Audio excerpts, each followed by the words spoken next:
Hello again.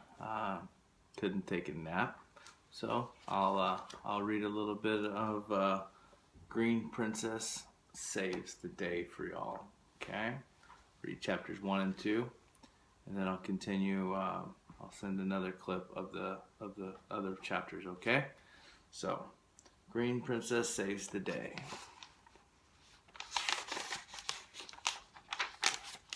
Chapter 1. Princess of the Park. "Come here, little bird," Holly Greenwood said in a singing voice. "I won't hurt you, I promise." Holly was sitting quietly in her favorite spot in Peterson Park, underneath the weeping willow tree. It was cold and shady, and there was a little patch of bright yellow buttercups nearby. There were other flowers, too, tall orange ones, but Holly didn't know what they were called.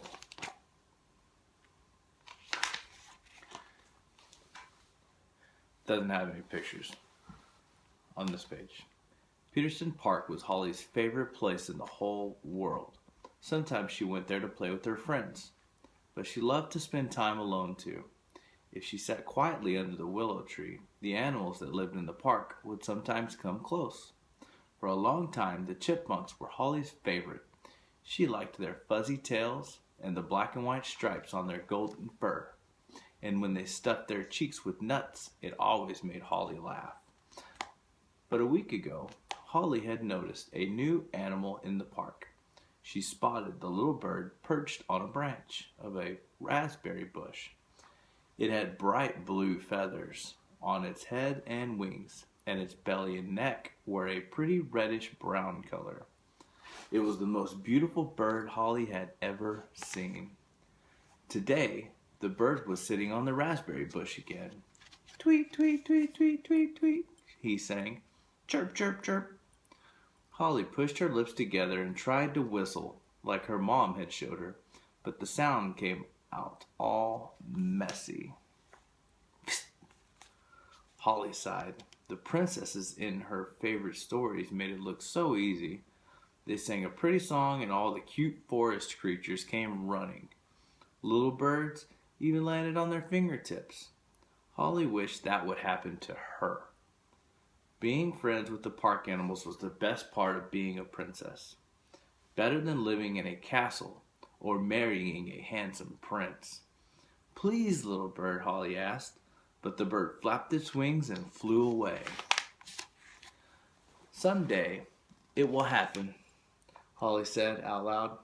"Someday I will be just like a real princess." "Holly, where are you?" Holly jumped up and brushed the dirt off of her skirt. Her big sister Jessica always walked to the park with her when their mom was at work, but Jessica never wanted to stay for very long. "Coming," Holly called out. She raced to the big white gazebo, where Jessica sat with her friends. Holly's brown braids bounced on her shoulders as she ran. "Do we have to go already?" Holly asked her sister. She wanted to try one more time to get the bird to land on her finger. Jessica rolled her eyes. "We've been here like all day," she said. "I don't know why you think this park is so great." It's not really a picture book. Jessica was 16, and Holly knew she'd never understand, but that didn't stop Holly from trying to explain. "It's the best park in the world," she said, stretching her arms out to the sides. "It's got swings and swirly slide and lots of trees and flowers and—" "Okay, I didn't really want an answer," Jessica said, smiling a little. "And we can't stay anyway. I have a science project to do." Jessica waved goodbye to her friends, took Holly's hand, and headed down the path. Holly smiled as an orange butterfly flew past them and landed on a daisy. When they got to the end of the path, Holly stopped. A big sign was sticking out of the grass. It said, "For sale." "For sale?" Holly asked. "What's for sale?" Jessica walked up to the sign, and there was a lot of smaller writing on it. She read it for a minute. "Wow," she said finally. "It looks like the park is for sale." Holly wasn't sure she heard right. "The whole park?" Jessica nodded. The town is trying to sell it. They want to turn it into a shopping center. They can't, Holly cried. She couldn't believe it.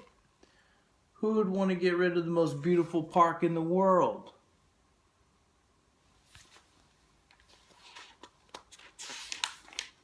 Chapter 2. Princess Power.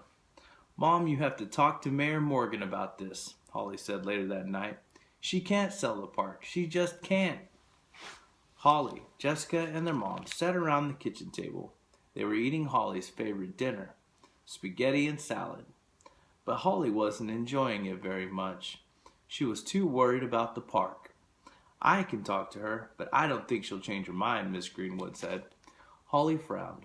Can't you order her not to sell the park? Her mom smiled. Holly, I just work in the town clerk's office. I can't tell the mayor what to do. I wish you could, Holly said, sighing. The mayor is making a big mistake. Jessica shrugged. I don't see what the big deal is, she said. Maybe they'll put a pizza town in the shopping center. That would be cool. That would not be cool, Holly yelled. What will happen to all the animals that live in the park? They can't live in Pizza Town. Miss Greenwood put a hand on Holly's shoulder. Please don't yell, Holly, she said. We can't order the mayor to keep the park, but there are other ways to change her mind. Like what? Holly asked, lowering her voice and twirling some spaghetti around her fork. You could write a letter, her mom suggested, and we can spread the word about what's happening to the park. If a lot of people speak up, the mayor might listen. Holly was quiet for a minute. Tons of ideas were jumping around in her head. She ate her last bite of spaghetti and stood up. I've got to get to work, she said. Dishes in the sink first, please, said Miss Greenwood. Holly put her dishes away and ran to her bedroom.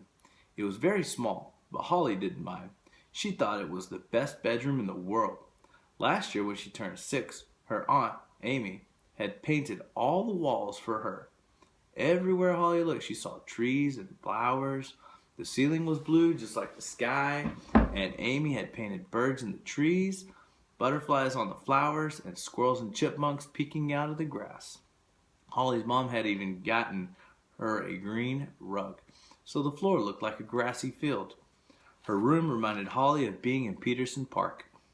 Holly went to her dresser and picked up her favorite headband. It had tiny white flowers and little green leaves on it. She put it in her hair like a crown and sat down on her rug. Her crown always helped her think better. Holly closed her eyes and imagined that she was Princess of Maple Grove and that she lived in a green castle with lots of trees around it. Instead of tearing down the park, she would build more and more parks in Maple Grove. All of her subjects would be happy. Holly opened her eyes. She knew just what to do.